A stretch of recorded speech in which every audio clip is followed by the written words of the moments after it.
JEE విద్యార్థులకు శుభవార్త. IIT medical entrance లో ర్యాంకులు సీట్లు సాధించేందుకు కోటా డిజిటల్ స్టడీ మెటీరియల్ ను వాట్సాప్ ద్వారా పొందండి. WhatsApp number 9849016661.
ఓం నమో వెంకటేశయ్య. మొన్న జరిగినటువంటి మా టీటీడీ ఉద్యోగి బాలాజీ పైన జరిగిన సంఘటన టీటీడీ ఉద్యోగులందరినీ చాలా బాధించింది.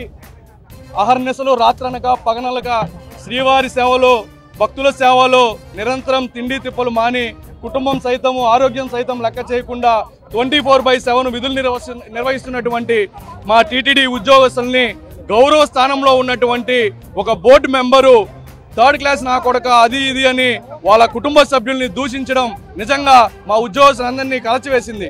ఇటువంటి సంఘటనలు ఈ 2-3 నెలల్లో చాలా జరుగుతూ ఉన్నాయి. ఉద్యోగస్తులందరూ కూడా అయోమయ పరిస్థితిలో ఉన్నారు. ఉద్యోగస్తులు భక్తులకి సేవ చేయాలా లేకపోతే వచ్చిన బోర్డు మెంబర్లకి సేవ చేయాలా అనే అయోమయ పరిస్థితిలో ఈరోజు ఉన్నారు. మొన్నటికి మొన్న వరాహస్వామి గుడిలో ఒక ఉద్యోగి బిగాలు పుష్కరంలోకి ఓపెన్ చేయలేదని ఒక బోర్డు మెంబర్కి అతన్ని సస్పెండ్ చేయడం, అలాగే పడికావల్లో ఇంకొక విఐపికి తాళాలు ఓపెన్ చేయలేదని ఒక సూపరింటెండెంట్ని ఒక అటెండర్ని ట్రాన్స్ఫర్ చేయడం, నిన్న బాలాజీ అనే ఒక ఉద్యోగిని ఆలయ మహాద్వారం వద్ద ఒక బోర్డు మెంబరు గౌరవ స్థానంలో ఉన్నటువంటి బోర్డు మెంబర్ దూషించడం, ఇవన్నీ చూస్తూ ఉంటే చాలా బాధాకరమైన వాతావరణం టీటీడీ ఉద్యోగుల్లో ఉంది. కాబట్టి రాష్ట్ర ప్రభుత్వాన్ని మేము ఒకటే డిమాండ్ చేస్తాం, మీరు నియమిస్తారు, ప్రభుత్వము ఒక బోర్డు మెంబర్ని ఎందుకు నియమిస్తుంది? వాళ్ళు ఒక డివోటీ, వాళ్ళకి ఒక డిగ్నిటీ ఉంటుంది, ఒక డీసెన్సీ ఉంటుంది. వీళ్ళు వస్తే టీటీడీ ప్రతిష్టను భక్తులకు సేవలు మెరుగైన సేవలు చేస్తారనే ఉద్దేశంతో మిమ్మల్ని బోర్డు మెంబర్లుగా ఇక్కడ నియమిస్తే మీరు ఇక్కడ వచ్చి అధికార దాహంతో అహంకారంతో ఇక్కడ పనిచేస్తున్నటువంటి టీటీడీ ఉద్యోగస్తుల్ని థర్డ్ క్లాస్ నా కొడక ఆ కొడక ఈ కొడక అని అబ్యూజ్డ్ లాంగ్వేజ్ వాడడం ఎంతవరకు న్యాయం అని చెప్పి మేము డిమాండ్ చేస్తున్నాం. ఈరోజు టీటీడీ ఉద్యోగ సంఘ నాయకులందరూ ఏకతాటిపైకి వచ్చాం. మా ప్రణాళిక మేము నిర్ణయించుకుంటున్నాం. పెద్దలందరం కూడా కూర్చొని ఈ రోజు కానీ స్పందించకపోతే అటు ప్రభుత్వం కానీ ఇటు మేనేజ్మెంట్ కానీ స్పందించకపోతే రేపు కూడా ఒక కార్యక్రమానికి కూడా పిలుపు ఇవ్వబోతున్నాం పెద్దలతో మాట్లాడుకొని. కాబట్టి ప్రభుత్వం వెంటనే స్పందించాలి. నరేష్ కుమార్ అనే బోర్డు మెంబర్ని రద్దు చేయాలి. అలాగే నరేష్ కుమార్ బోర్డు మెంబరు మా బాలాజీకి వాళ్ళ కుటుంబ సభ్యులకి టీటీడీ ఉద్యోగస్తులకి బహిరంగ క్షమాపణలు చెప్పాలి, లేదంటే మా ఉద్యమం ఉధృత స్థాయిలో కొనసాగుతుందని చెప్పి డిమాండ్ చేస్తూ ఉన్నాం. ఓం నమో వెంకటేశాయ. ఈరోజు తిరుమల తిరుపతి దేవస్థానం ప్రపంచంలోనే ఆధ్యాత్మిక క్షేత్రం, ప్రపంచంలో గొప్ప సంస్థగా ఉండేటటువంటి ఈ ధర్మ సంస్థలో ఒక బోర్డు మెంబర్ అనేటటువంటి ఒక పదవి తీసుకొని సోషల్ మీడియాలో మీ మీడియాలో అంతా చూశారు. అతను డబ్బు, అతని అధికారం మొత్తం కూడా ఆ దర్పాన్ని చూపించడం అనేది చాలా దౌర్భాగ్యమైన విషయం. మీరు ఆ విధంగా గవర్నమెంట్ మిమ్మల్ని నియమించింది, ఇక్కడ పాలక మండలి వ్యవస్థ మీరు పరిపాలన చేయడానికి తప్ప మీ యొక్క అధికార డబ్బు మదాన్ని చూపెట్టడానికి కాదనేది ఈ సందర్భంగా గుర్తు చేస్తా ఉన్నాం. ఎవరడి అనాలంటే వారం రోజులు పసుపు బట్టలు వేసుకొని శ్రీవారి మీద భక్తులతోటి అనేక దూర ప్రాంతాల నుంచి వాళ్ళు వచ్చి మరి మొక్కులు చెల్లిస్తూ ఉంటారు. వాళ్ళకి అభ్యంతరకరంగా ఉంటే వాళ్ళు బాధపడాలి తప్ప మీలాంటి వాళ్ళకి మొత్తం సకలం 2 నిమిషాల్లో జరిగేటటువంటి మీకే అంత మరి నిర్లక్ష్యంగా వ్యవహరించారంటే ఇది దౌర్భాగ్యమైనటువంటి విషయం. కాబట్టి దీన్ని మీరు అతన్ని ప్రభుత్వం స్పందించి నరేష్ కుమార్ని వెంటనే సస్పెండ్ చేయాలని సందర్భంగా డిమాండ్ చేస్తా ఉన్నాం. వెంకటేశయ్య, మేము ఒకటే చెప్పదలుచుకున్నాం, తిరుమల తిరుపతి దేవస్థానం ఉద్యోగులంతా కూడా ఒకే ఐక్యతగా ఉండి ఉద్యోగుల యొక్క సమస్యల పైన మేము పోరాడుతున్నాం.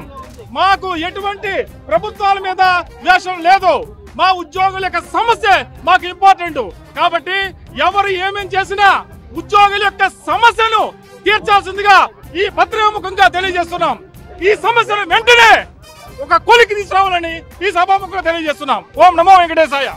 టీటీడీ ఉద్యోగి బాలాజీ పైన ఒక బాధ్యత కలిగినటువంటి పాలక మండలి సభ్యులు శ్రీ నరేష్ కుమార్ గారు మొన్న బాధ్యత లేకుండా ఆయన ఒక ఉద్యోగిని థర్డ్ క్లాస్ నా కొడక అని చెప్పి మాట్లాడడం, ఈ విషయం మొత్తం యావత్ ప్రపంచానికి తెలుసు. నరేష్ కుమార్ గారు భక్తులకి సేవ చేయడానికి ఇక్కడ పాలక మండలి సభ్యులుగా వచ్చారు. రెండోది మహాసభ మహాద్వారం ఎగ్జిట్ ఎంట్రన్స్ లో ఎవరిని కూడా పంపించకూడదని చెప్పేటువంటిది టీటీడీ ఉత్తర్వులు జారీ చేసినటువంటి నేపథ్యం. మహాద్వారం ఎంట్రన్స్ లో ఎవరిని పంపాలో ఎవరిని పంపకూడదో రాష్ట్ర ప్రభుత్వం చాలా స్పష్టంగా ఆర్డర్స్ ఇచ్చింది. ఆ ఆర్డర్ ని అమలు చేసినందుకు ఒక ఉద్యోగి పైన ఈ రకంగా వ్యవహరించడం అనేటువంటిది మేము ఉద్యోగ సంఘాలన్నీ కూడా ఒక జాయింట్ యాక్షన్ కమిటీ లాగా ఏర్పడి ఈరోజు నిరసన తెలియజేస్తున్నాం. ఇప్పటికైనా రాష్ట్ర ప్రభుత్వం అదేవిధంగా టీటీడీ చైర్మన్ వెంటనే జోక్యం చేసుకొని ఎవరైతే నరేష్ కుమార్ గారు ఈ విధంగా చేశారో వాళ్ళని వెంటనే తొలగించాలా, అదేవిధంగా బహిరంగంగా భక్తులకి ఉద్యోగులకి క్షమాపణ చెప్పాలని చెప్పేసి మేము తెలియజేస్తున్నాం. ఇంకొక విషయం, ఇది నిత్య కృత్యంగా జరుగుతోంది. గతంలో ఒక బోర్డు మెంబరు ఇదే విధంగా ఒక 2 నిమిషాలు గేటు ఓపెన్ చేయలేదని చెప్పి సూర్యశేఖర్ అనేటువంటి ఉద్యోగిని సస్పెండ్ చేయడం, మహాద్వారం ఎంట్రన్స్ లో చైర్మన్ చెప్పినటువంటి వాళ్ళు గేట్ తెరవలేదని చెప్పే ఉద్దేశంతో ఒక సూపరింటెండెంట్ ని ఒక అటెండర్ ని ట్రాన్స్ఫర్ చేయడం, ఇలాంటివి నిత్య కృత్యంగా జరుగుతున్నాయి. వీటిని మేము అంగీకరించాం. అదేవిధంగా ఉద్యోగుల సమస్యలు చాలా కాలంగా పెండింగ్ ఉన్నాయి. ఆ సమస్యలన్నిటిపైన మీరు పరిష్కారం చేసి ఒక మంచి పాలక మండలిగా మీరు ఉండాలని చెప్పి మేము తెలియజేస్తున్నాం. మీరు ఈరోజు ఈ సమస్యని పరిష్కారం చేయనటువంటి పక్షంలో ఈ యొక్క ఆందోళనని మా ఉద్యోగ సంఘాలన్నీ కూర్చొని ఒక బెస్ట్ ఆఫ్ మంచి యాక్షన్ ప్లాన్ తయారు చేసుకొని చేస్తామని చెప్పి ఈ సందర్భంగా దశల వారీ మా కార్యక్రమం కొనసాగుతుందని చెప్పి తెలియజేస్తున్నాం.